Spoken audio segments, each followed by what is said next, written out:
What's going on, everyone? If you're anything like me, you know the following scenario, and it might sound pretty familiar.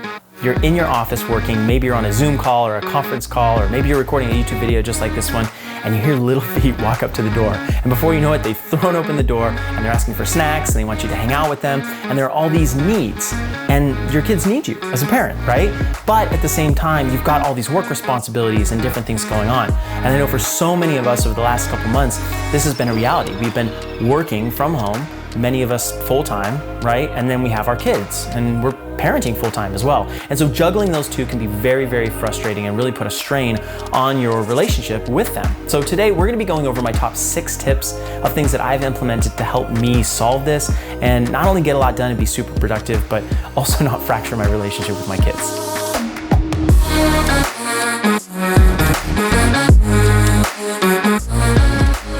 All right, guys, so my name is Jonathan, and for those of you who didn't know, I have 4 children, ages almost 8 all the way down to newborn, and it's definitely been a struggle over the past few months to kind of do the whole work from home thing. And you know, if you've been doing it, you know the struggle that I'm talking about, right? Juggling things and balancing them back and forth. And so these 6 tips are things that I've implemented over the last couple months to really help me not only get more done, but also have a good relationship with my kids. I'd love to hear from you guys though. If there are things that you are doing maybe that I don't cover here on this list, it's certainly not exhaustive, but if there are things you're doing, I'd love to hear in the comments.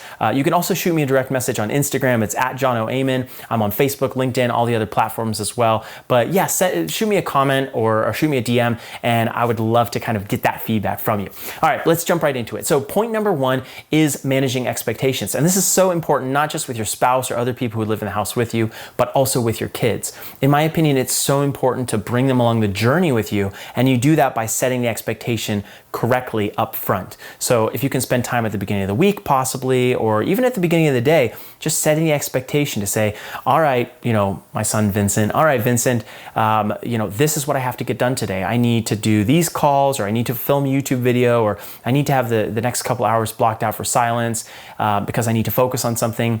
That's an expectation that you're communicating to them. It's much different than just disappearing in the room and expecting that they're not going to bother you. And I know I've done this many times, and it always ends up in frustration on my point because I haven't clearly communicated and set those expectations up front. Now that piggybacks right on to point number 2, which is setting those appropriate boundaries. So it's not just about setting the expectation that you need silence or when the door's shut, you know, that don't come in. It's also about creating those boundaries. So saying, hey, for the next hour, I'm going to be working on this project, right? Setting the boundary and then honoring the boundary. And when the hour is up, you know, or maybe it takes you a little bit longer, then going out there and interfacing with them again and, you know, giving them those snacks or going on a walk or whatever else they're looking for you to do with them. So I think those 2 things hand in hand are super important. Now, I can't mention those 2 without the 3rd one, and this is arguably more important. Point number 3 is prioritizing your schedule.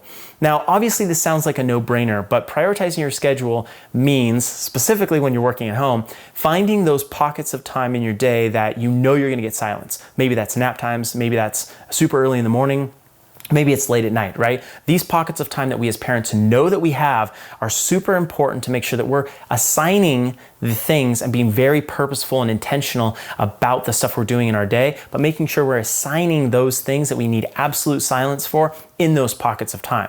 So I know it takes a little bit more discipline and it takes a fair level of intentionality to actually make sure you're getting those things done at that time, but it will pay off and it will make a really big difference in your productivity that you feel like stuff that you're able to get done throughout the day. Tip number 4 is rewarding good behavior. I think as parents, it's so easy to just get upset and yell. And I know in my own experience, you know, any one of my kids might come in the room and then immediately I'm saying, get out, I gotta work. And I'm frustrated and then I feel guilty because I yelled at them. And that feeling is never good. I think it's so much better to reward the positive behavior and be constantly on the offensive rather than on the defensive, right? Instead of just reacting to them doing things wrong, be proactive and talk to them about what you expect them to do. And then when they do it, right? Even if it's in a little small way, reward that, right? Give them positive affirmations, whether it's verbally or maybe a little treat or a little extra time together, whatever it happens to be, whatever would be most meaningful for your kid, you're rewarding the good behavior, not just punishing the bad behavior all the time.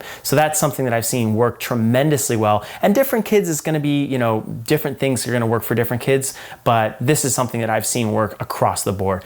Now, point number 5 is take breaks. And I can't stress this enough. It's not only good for you, but it's also good for your family, right? It's important for you to take those breaks, take those assigned times away, and go on walks and do fun things with your family. You're there at home with them. It's a little bit hard for the kids to understand that even though you're at home, you're not going to be accessible the whole time. So, making sure that you are taking those breaks and filling those breaks with fun things definitely is a game changer. For us, there's a little lake that is a little ways, maybe about half a mile away, and we've got to walk to it. And it's gorgeous. It's a great walk. It's really fun. There's fish in the lake actually. And so when we have that time, taking the break and doing that, it's just an extra special thing that our family gets to enjoy and that my boys and I like to do together, and something that definitely makes a difference. But I couldn't do that if I wasn't taking a break and being intentional about my schedule. Now, point number 6 is using screen time wisely. And this is so important because I think for a lot of us parents, it's easy to give the kids our phones or our iPads and just let them,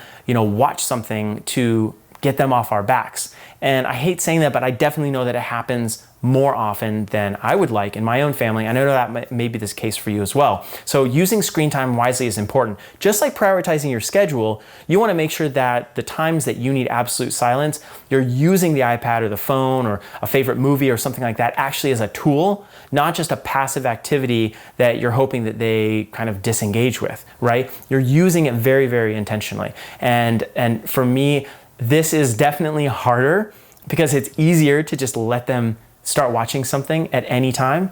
But if I can make sure that I'm really focusing on them in the times that I don't absolutely have to be 100% focused on work or getting, some quiet time in, I know that when I give them the screen time later on, they're not only going to appreciate it a lot more, but they're gonna actually stay watching it, and I'm gonna get that time that I need. So anyway, if any of these 6 tips have helped you or maybe inspired some thought, or maybe you've tried something and you have other suggestions for me, I'd absolutely love to hear in the comments. I really appreciate you guys listening to this. I'd love if you subscribed to the channel and followed me on other social media accounts as well. I'm pretty active on Instagram, on LinkedIn as well. Facebook, I'm pretty active on as well, but I'd love to hear from you guys, especially you parents. What has worked for you? What hasn't? And yeah, thank you so much for watching. We'll see you guys in the next video.